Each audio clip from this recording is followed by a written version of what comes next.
Bien, vamos a ver nuestras Biblias en el libro de Romanos 12, por favor. Romanos 12. ¿Se acuerdan cuál es el tema general que estamos viendo? Sacrificios vivos. Muy bien, Silvia, un aplauso para Silvia, por favor. Yo sí te aplaudo, Silvia. Bien. Qué bonita playera, Rubén. ¿De Acomo o qué? Vientos, está bonita. Bien, estamos viendo sacrificios vivos. ¿Se acuerdan que vimos la semana pasada?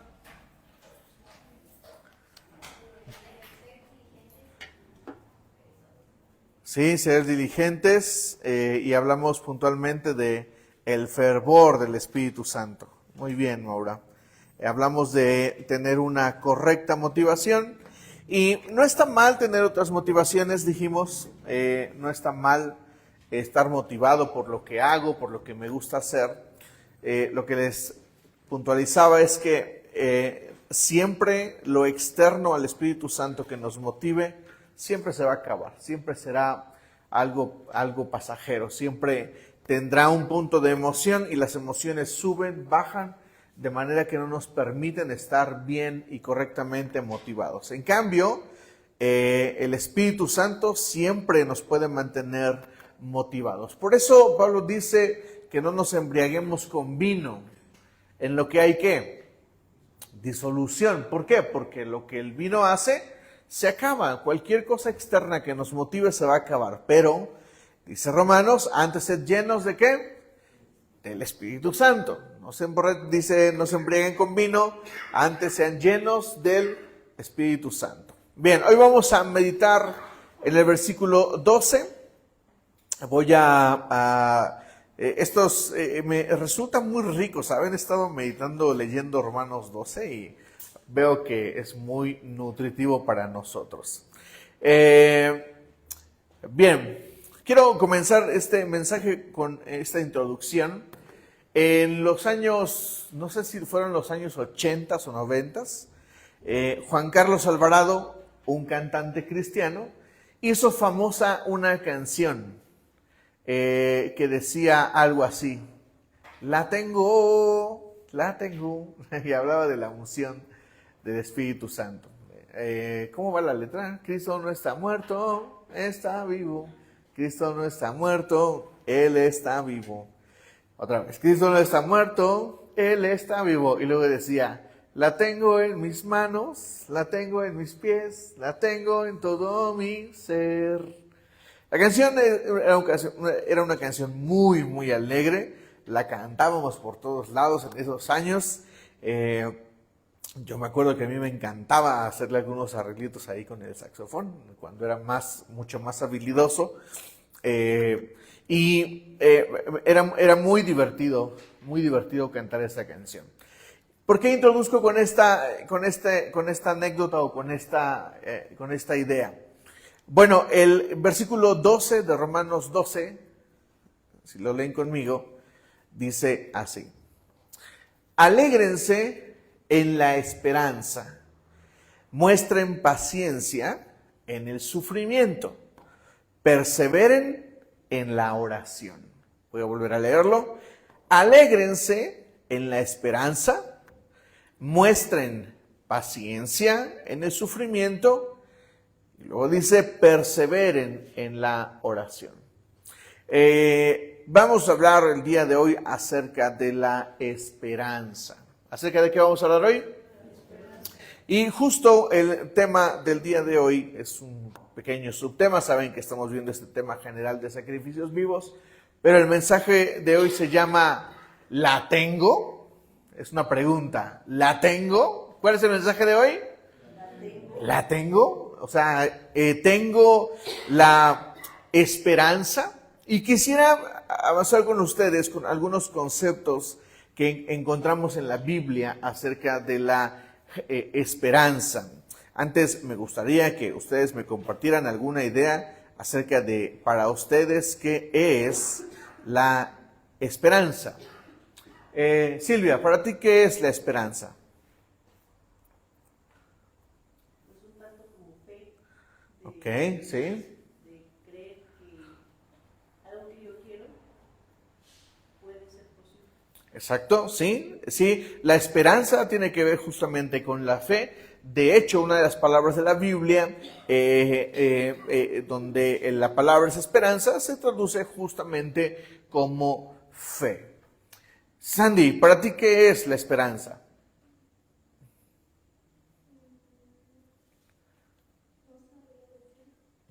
Por ejemplo, ¿tienes esperanza de algo?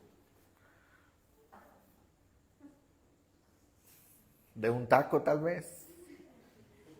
¿Una coca? Maite, ¿para ti qué es la esperanza?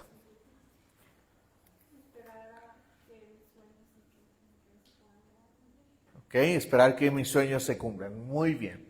Recuerden, por favor, voy a decir esto las veces, siempre lo voy a decir. Cuando pregunto, cuando hacemos preguntas, no es para nada mi intención una especie de humillación, tratando de marcar que yo sé más que ustedes.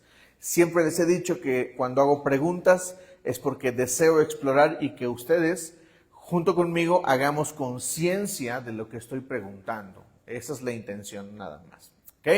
Entonces, vamos ahí a Deuteronomio 28, versículo 65, por favor. Deuteronomio 68, versículo 65. Voy a pedir que alguien lo lea, por favor. Deuteronomio 28, versículo 65.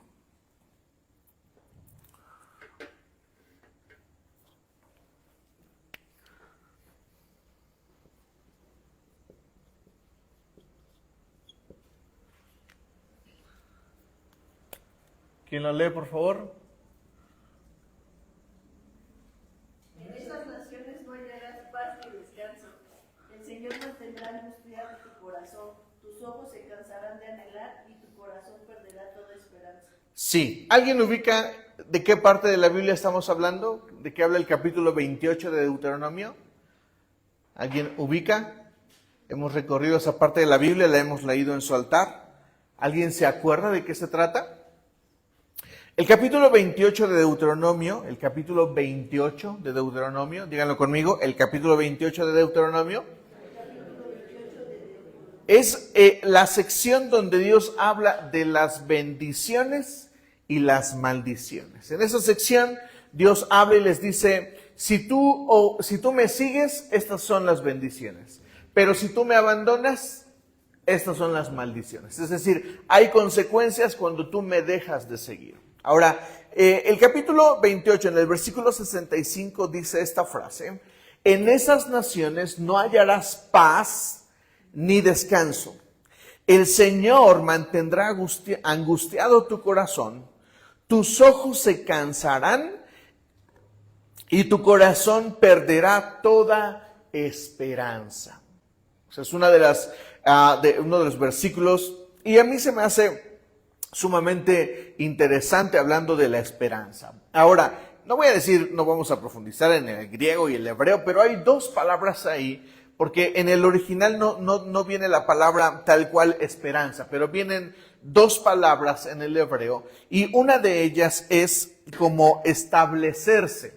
Es decir, se habla de la esperanza como esa facilidad o esa tranquilidad de poderme establecer. Voy a ponerle aquí.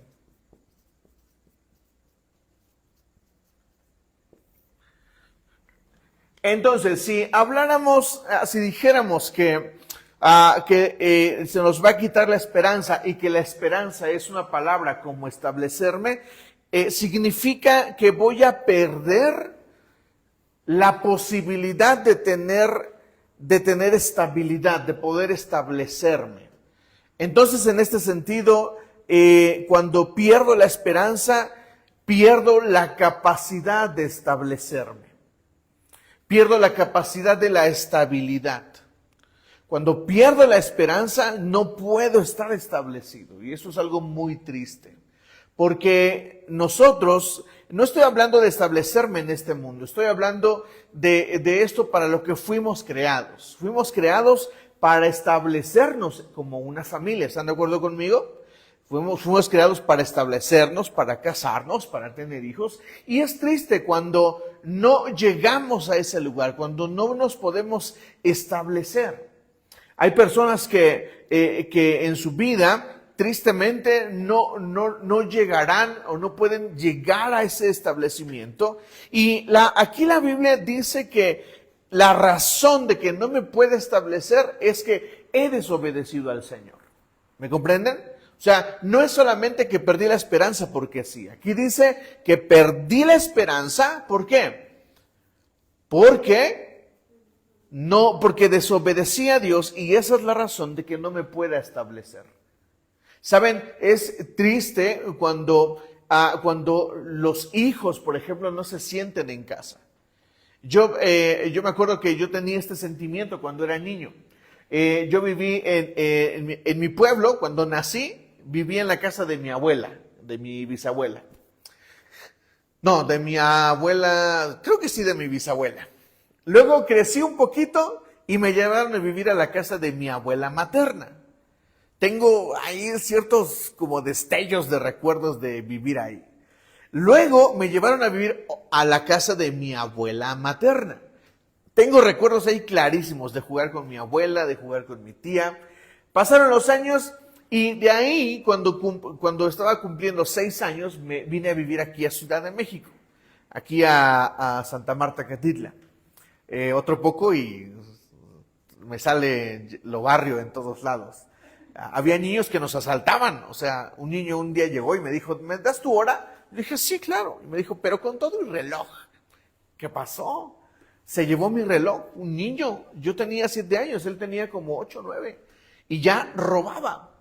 Y cuando mi papá se empezó a dar cuenta de que el barrio empezaba a formar esencia de nosotros y que estábamos ya asociándonos con la banda, mi papá decidió que regresáramos al pueblo a vivir y llegamos a vivir a la casa de mi bisabuela, otra vez.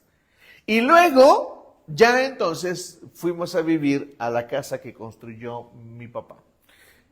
Estuve cambiando de casa en casa hasta los 8 o 9 años aproximadamente. Y para un niño es difícil. ¿Saben qué provocó esto en mi vida? Que yo fuera exactamente cambiante en todo lo que hacía. Abandonaba los proyectos.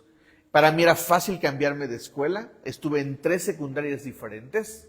Reprobé materias por todos lados porque esta cosa de no poderme establecer tocaba mi vida profundamente, ¿me entienden? Son cosas que tenemos que llegar a resolver, que justo es el objetivo, aprovecho el comercial, es el objetivo de las clases de sanidad interior. Necesitamos resolver estos conflictos y para mí fue muy difícil resolver el poderme establecer. Entonces, ¿me están entendiendo qué es establecerme?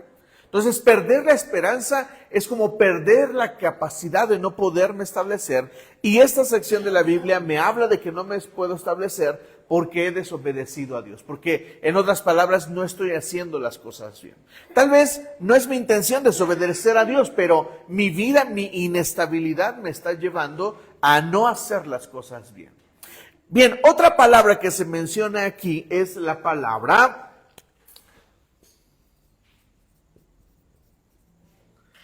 descanso. Perder la esperanza es perder la posibilidad de descansar. Es triste, ¿no? No poder descansar. Eso es terrible. Tengo recuerdos de dormir con mis papás todos juntos y amontonados. Era muy difícil. Y yo recuerdo que no descansábamos bien. Recuerdo las temporadas, obviamente temporadas de escasez. La primera cama de Miriam y mía era una cama individual, no era una cama matrimonial. Y ahí teníamos que acomodarnos los dos, porque era difícil estar cómodo. Perder la esperanza es perder la posibilidad de descansar. Y es triste cuando no podemos descansar. Ahora, no hablemos del descanso físico, hablemos del descanso mental. yo me dedico al turismo. ¿Y saben cuál es la principal búsqueda de descanso que buscan las personas al ir a otro lugar? La gente no se da cuenta, pero siempre dice, quisiera descansar del trabajo, quisiera descansar del estrés, quisiera descansar del tráfico. Pero ¿saben qué es lo principal que se descansa en las vacaciones? La mente. ¿Cuántos han ido de vacaciones y regresan más cansados de lo que fueron? ¿Saben por qué? Porque lo que descansaron fue la mente. Porque hicieron a un lado el estrés, el tráfico, el jefe, la jefa, el compañero y hasta el esposo. Hasta te olvidaste de que es un maniático en la casa, pero cuando estuviste ahí lo disfrutaste. Porque se aprende a disfrutar. ¿Me están entendiendo?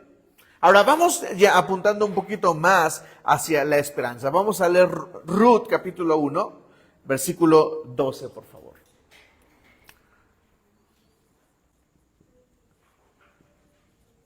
Ruth capítulo 1, versículo 12. ¿Alguien lo lee, por favor?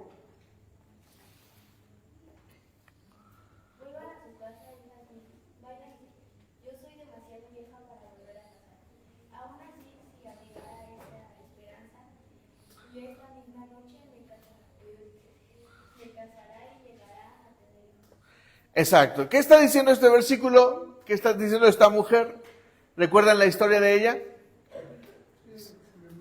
Se le mueren los 2 hijos, se queda con las 2 nueras y ella pierde la esperanza. ¿Por qué? Porque la única forma de poder resolver este problema culturalmente era que ella volviera a tener hijos o tuviera otros hijos para que se casaran con sus nueras. Ese era el problema de fondo.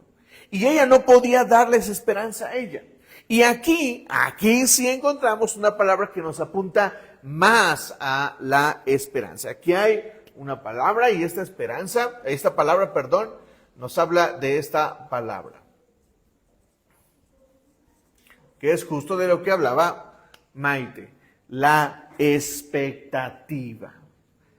De lo que yo estoy esperando. De cuánto esta mujer ya no tenía esperanza. Lo había perdido todo. Ella no tenía hacia dónde apuntar. Para ella la única esperanza era casarse, tener hijos, pero la mujer ya era muy mayor. Ella misma dice, aún si llegara a tener un hijo, ¿qué hago? ¿O qué van a hacer ustedes? ¿Envejecer y luego esperar a que el chamaco crezca para casarse con él? Es imposible. ¿Se han encontrado así? Los adultos que están aquí, seguramente yo me he encontrado en estos momentos de desesperanza. Cosas que no vamos a lograr. Incluso ministerialmente, hay cosas que sé que ya no voy a alcanzar. Que mi único sueño es que chamacos como Cristian, como Maura, como Jade, como Sandy, alcancen lo que yo no he podido alcanzar. Cosas que no van a suceder ya. Que es tarde, ya, no va a pasar, no hay tiempo, no voy a tener el tiempo, no voy a tener la fuerza para alcanzar eso que quiero. Y mi única esperanza son los niños. Por eso les invertimos tanto. Porque lo único que nos queda a muchos es invertirnos en los nuevos ministros del mañana. ¿Me entienden? Hay cosas que no vamos a alcanzar. Y hay cosas en las que podemos tener esperanza. En este momento, Silvia y Rubén, estoy seguro que tienen toda la esperanza en Maura. Esperanza de que termine la primaria. ¿Está en la primaria todavía? Primero. Y luego tienen la esperanza de que termine la secundaria. Y luego tienen la esperanza de que terminen la prepa. Y luego tienen la esperanza de que termine una carrera universitaria. Y luego tienen la esperanza de que no se enamore de un tonto. Que sepa elegir bien. Y luego tienen la esperanza de que se case bien, de que tenga un hogar, de que tenga hijos. Y ellos mismos tienen la esperanza de alcanzar a ver. Exacto. ¿Ven cómo hay cosas en las que esperamos? Dulce tiene la esperanza de ver a su hija crecer, de verla triunfar, de verla realizarse, casarse. ¿Me explico? Yo me acuerdo que un día mi mamá me levantó de la cama y me dijo, levántate, eres un mediocre. Mi mamá tenía la esperanza de que yo no terminara mal. Pero tenía razón al decirme lo que me dijo. ¿Me comprenden? La esperanza apunta a nuestro futuro. Y es muy interesante lo que Pablo dice, porque él usa una palabra bien interesante. Él dice, alégrense en la esperanza. ¿Cómo puedo estar feliz en la esperanza? ¿Cómo puedo estar feliz en mis sueños? ¿Cómo puedo estar feliz en el futuro? ¿Cómo mi papá podía tener esperanza de que yo me convirtiera en alguien, o sea, que por lo menos librara bien la vida, cuando le entregué mi boleta con 7 materias reprobadas? ¿Cómo mi papá podía mantener la esperanza y no perderla y decir, ya, chafio chao, hasta aquí llego? Entonces mi papá, en su última esperanza, escuchen esto porque esto les va a ministrar, ahorita hablamos de eso un poquito más, pero lo ejemplifico con esto. La última esperanza de mi papá fue que yo recapacitara. Así es de que a los 17 años, él no se esperó a que yo cumpliera 18, a los 17. Escribió una carta como mi tutor, como mi papá, autorizando que yo trabajara a los 17 años.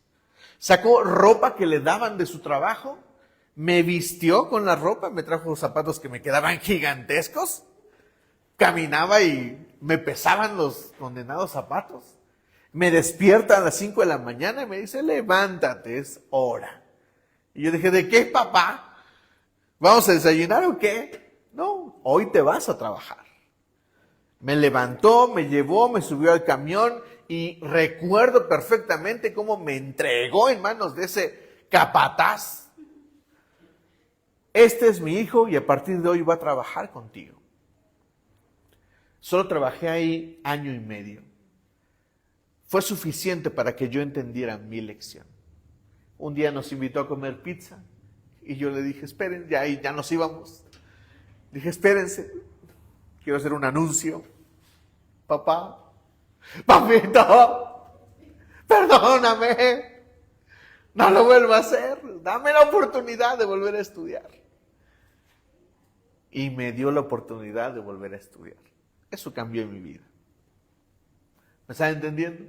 Eso le dio una nueva esperanza. Y a veces nosotros tenemos que arriesgar, tenemos que cortar, tenemos que cerrar la mano para que nuestras esperanzas se puedan cumplir. ¿Me comprenden? Lo necesitamos. Porque si no, vamos a romper lo que en el proceso debería de cumplirse. Entonces, lo que está sucediendo justamente con Ruth es que ella se encuentra en esta situación de la esperanza. Pero voy a hablarles hoy acerca de esta palabra, de alegrarse en la esperanza. Por eso la pregunta es, ¿la tengo? Primero tenemos que definir a qué esperanza se refiere.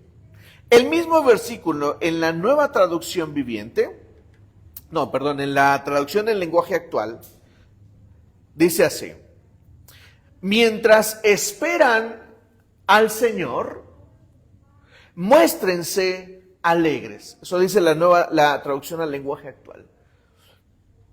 Mientras esperan al Señor, muéstrense alegres. Es decir, sonrían mientras esperan al Señor. Es aquí donde la historia se arruina un poco para nosotros los cristianos. Y digo se arruina porque nosotros tenemos promesas del Señor. ¿Están de acuerdo conmigo?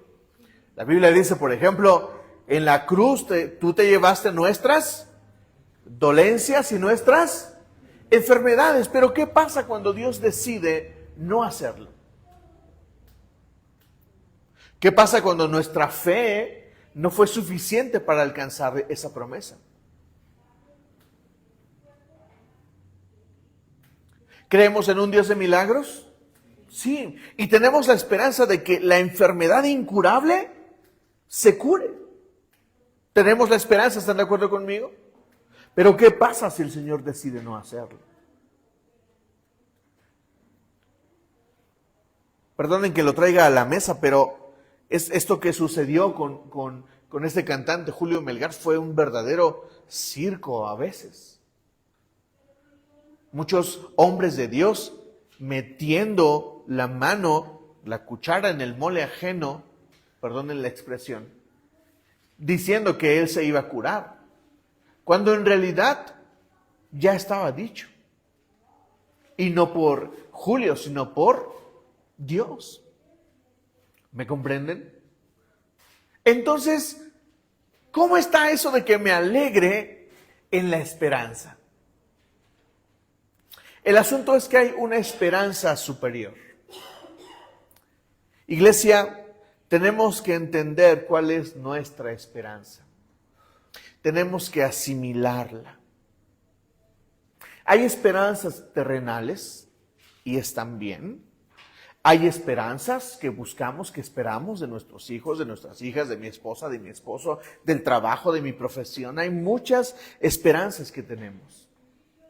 Pero la Biblia nos manda gozarnos en la esperanza del Señor. Por eso yo tengo que aprender a visualizar la vida no bajo la esperanza de lo que quiero terrenalmente, sino bajo la esperanza de lo que me espera en la eternidad. ¿De qué estás hablando, Neri? Vamos a Tesalonicenses, segunda de Tesalonicenses, por favor.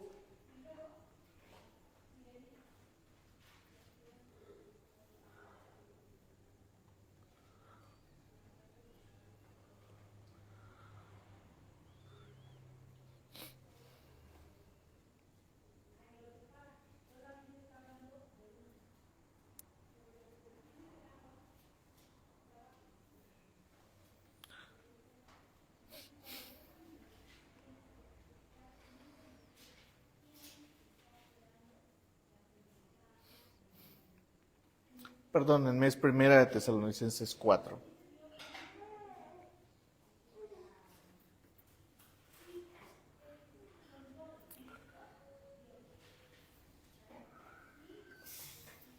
Primera de Tesalonicenses 4, versículo 13. Dice así: hermanos, no queremos que ignoren. ¿No queremos que qué? ¿No queremos que qué? Iglesia, no puedes ignorar esta esperanza. Te voy a decir otra palabra que aplica para poder hacer entender un poco lo que quiero decir. No puedes intercambiar esta palabra. No puedes ignorar la esperanza. No puedes ignorar esto. No puedes ignorarlo, iglesia.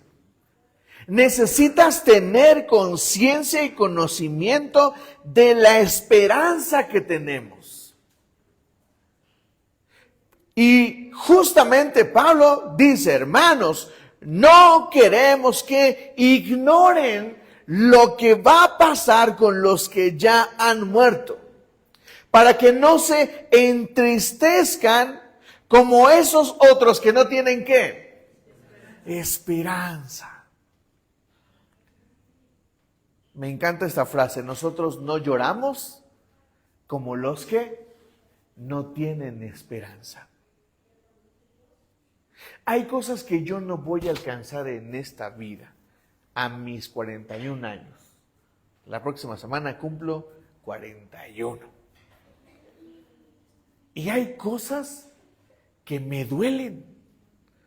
Cosas que a veces me traigo un látigo y me doy en la espalda de saber que no hice aquello que pude haber hecho. Me debí de haber ido a otro país. No era mi sueño como el de Dani. Dani siempre soñó con vivir en otro país. Yo no, pero lo llegué a pensar. Y hoy pienso que lo debí de haber hecho. Siempre quise boxear y ser cinta negra. Tal vez lo puedo hacer, pero necesito esforzarme. ¿Me entienden? Hay cosas que puedo alcanzar, pero hay otras que jamás van a suceder. Pero la Biblia dice que hay algo que yo no puedo ignorar. Y el problema, iglesia, es que nosotros a veces queremos las esperanzas de Dios, de nuestra sanidad, de que se solucione el problema, de que se solucione el problema con mi esposo, con mi esposa, con mi hijo, con mi hija, con mi amigo, con el problema profesional. Queremos todas esas cosas de Dios, porque tenemos esperanza ¿en quién? En Dios. Pero a veces queremos que eso se solucione y nos olvidamos de nuestra verdadera esperanza, que es esta. Por eso dice, para que no se entristezcan como esos que no tienen esperanza. Esto es lo que va a pasar con los que ya han muerto. ¿Acaso no creemos que Jesús murió y resucitó? ¿Lo creemos, iglesia? Eso es trascendental. ¿Por qué? Porque si creemos que Jesús murió y resucitó, entonces creemos lo siguiente. Dice Pablo, así también Dios resucitará con Jesús a los que han muerto en unión con Él. Conforme a lo dicho por el Señor, afirmamos que nosotros, los que estemos vivos y hayamos quedado hasta la venida del Señor, de ninguna manera nos adelantaremos a los que hayan muerto. El Señor mismo descenderá del cielo con voz de mando, con voz de arcángel y con trompeta de Dios. Los muertos en Cristo resucitarán primero. ¿Se imaginan esa escena? A los muertos, ver a los muertos resucitar. ¿Se imaginan a aquellos muertos cristianos que fueron tirados al mar? ¿Cómo van a salir? Bueno, me imagino. Porque la Biblia dice que tendremos cuerpos glorificados. Pero será una locura. Esa es nuestra esperanza. Luego, los que estemos vivos, o sea, nosotros, si es que estamos vivos para ese momento, los que hayamos quedado, seremos arrebatados juntamente con ellos en las nubes para encontrarnos con el Señor en el aire. Y así estaremos con el Señor para siempre. Por lo tanto, anímense unos a otros con estas palabras. ¿Cuál sería una forma de animarlos? Voy a hacer un supuesto. ¿Un qué? Un supuesto, una bromita. También, si quieren. Mike, aunque no te cases, pero confía en el Señor que un día serás arrebatado.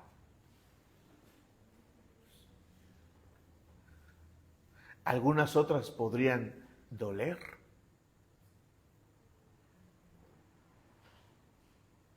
Aunque no te cures.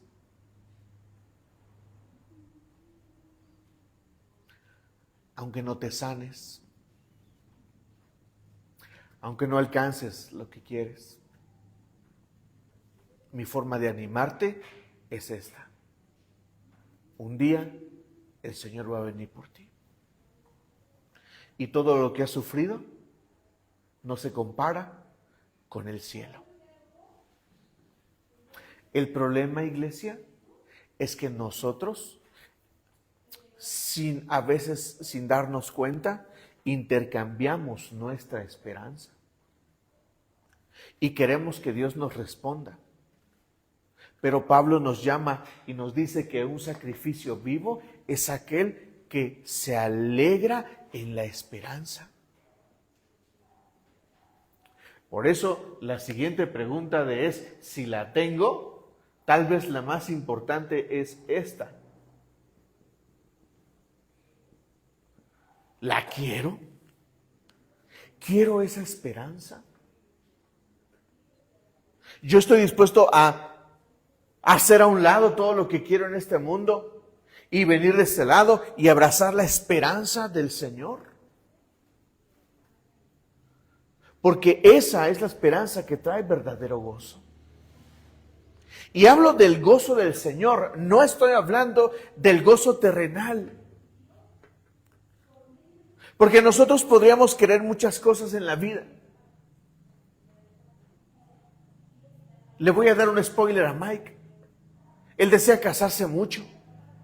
Y el día que se case, alerta de spoiler. Él se va a sentir muy feliz. Pero ¿saben qué va a pasar después? Se sentirá insatisfecho. Pero si se casó y tuvo a su esposa y ya va a tener un hijo. Sí.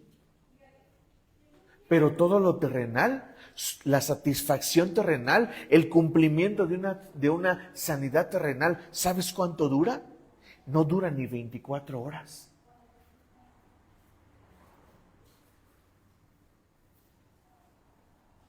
Se los he contado muchas veces, años buscando ser pastor. Un día lo abandoné, otro día regresé, y cuando me ungieron yo bien feliz, bien emocionado, aceite en la cabeza, todo, pero terminó el día y dije, ¿y esto es todo? Y no es que desprecie el título o el llamado, de ninguna manera. El asunto es que honestamente seamos sinceros con nosotros mismos. Seamos sinceros, iglesia. Nada nos satisface. Porque cuando lo tenemos, ¿saben qué pasa? Queremos más. Jamás estaremos satisfechos con lo que la vida da. Estaremos plenamente satisfechos con lo que Cristo nos da. Y a veces me gusta esta historia del hombre al que bajaron los 4 amigos, ¿se acuerdan? Jesús está en Capernaum, está predicando, ya nadie cabe. Y 4 amigos suben a un amigo a la azotea, lo bajan. ¿Qué está esperando? ¿Qué están esperando los amigos de él? ¿Que Jesús qué? Que lo sane. ¿Qué está esperando el paralítico? Que Jesús haga. Que lo sane. ¿Y qué dice Jesús cuando lo ve? ¿Lo sana? No, lo que dice es, hijo, tus pecados te son perdonados. ¿Qué me dice eso a mí? Que hay prioridades de Jesús. Porque tal vez mi prioridad es mi carro, mi casa, mi profesión, mi trabajo, mi familia, mi esposa. Todas esas cosas, mi enfermedad es mi prioridad. Pero Jesús tiene otras prioridades. Y su primera prioridad es que tú vivas con la esperanza de que vas al cielo. Lo necesitamos, iglesia. Mira, tú puedes elegir entre la esperanza y el gozo o la felicidad terrenal. ¿Qué prefieres, iglesia? ¿Quieres $1,000,000 de pesos en la mano en este momento? ¿O que tu alma sea librada del infierno? ¿Quieres un carro nuevo en este momento? ¿O una casa en una colinita en el cielo? Bonita, esa que estás sembrando. ¿Qué quieres? Por supuesto. Y yo creo que el 90% de los hombres de tierra quieren eso, porque son muy pocos los cristianos que puedan entender eso que estás hablando, ¿no? Interesante lo que dice Rubén. Es la verdad. Muchos cristianos hoy vivimos con el Dios dame, Dios bendíceme, Dios sáname, Dios sácame de este problema, Dios haz esto por mí. Pero no entendemos que esta frase poderosa de Pablo, vivan con la esperanza, alégrense en la esperanza. Esto se va a acabar, iglesia. A veces me río de mí, sigo llorando porque estoy chaparro. Yo digo, ¿qué te quejas? Me miro al espejo y digo, brother, cuando estés en el cielo vas a medir 2 metros. Ya, espero. Pero sueño con el cielo. Ese es el problema, iglesia, que tampoco hemos indagado en el cielo. ¿Cómo es el cielo? ¿Cómo será? ¿No les gustaría saber cómo es el cielo? Que tal vez voy a poder volar. Dice mi esposa, en el cielo nos vemos. Le digo, pues si se puede, sí. Si no, pues no. O sea, es que te das una idea, por ejemplo, es bonito ya ves que en TikTok a veces sacan el cielo con los ángeles sentados en la mesa. Hoy la inteligencia artificial pinta todo. No, pero te digo, si así lo ves, Sí, dices el asunto es que la Biblia sí nos revela el cielo. que lo veas bien así como es. Sí. Pero queremos lo terrenal. Iglesia, estoy convencido de que una de las razones de ser hijos de Dios es que debemos de vivir felices todo el tiempo. Perdónenme la palabra. Voy a decir una palabra como espiritual. Los hijos de Dios deberíamos de vivir con el gozo del Señor todo el tiempo. No es lo mismo que la felicidad. Porque la felicidad es momentánea. Las cosas que nos da este mundo son momentáneas. Hasta el taco de barbacoa que se te antojó toda la semana, el día que te lo comes, ¿cuánto te va a durar el gusto? ¿Media hora? Todo es pasajero, iglesia. El cielo es eterno. Y nosotros deberíamos de anhelar lo eterno. Termino con esto. Vamos ahí a Romanos otra vez 12, por favor.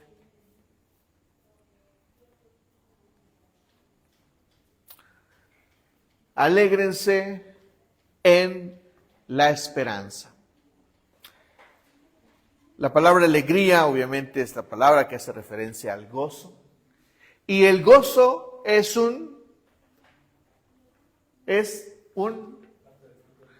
parte del fruto del Espíritu. Es decir, si sientes que andas amargado, si sientes que has estado buscando la esperanza de este mundo, el gozo es un fruto del Espíritu. Y no importa si no te sientes feliz, si no te sientes con alegría de la esperanza, porque el gozo es algo que el Señor puede implantar en tu corazón. ¿Me dices amén? Ponte de pie y vamos a concentrarnos unos minutos.